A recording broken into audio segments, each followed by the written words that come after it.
ఉదయం అల్పాహారం తినే ముందు పళ్ళు తోమడం వర్సెస్ అల్పాహారం తిన్న తర్వాత పళ్ళు తోమడం.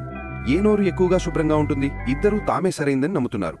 మొదట అల్పాహారం తినే ముందు పళ్ళు తోమేవాడు. రాత్రి సమయంలో పేరుకుపోయిన బ్యాక్టీరియాను అది తొలగిస్తుంది. అతను లేచి పళ్ళు తోమి రోజు తాజాగా ప్రారంభిస్తాడు.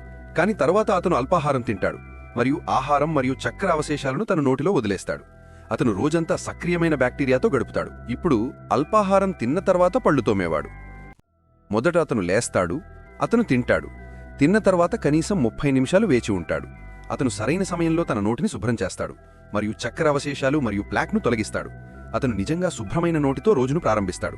అల్పాహారం ముందు పళ్ళు తోమడం వలన మీరు రోజంతా బ్యాక్టీరియాతో ఉంటారు. అల్పాహారం తర్వాత పళ్ళు తోమడం వల్ల మీరు రోజంతా శుభ్రమైన పళ్లతో ఉంటారు.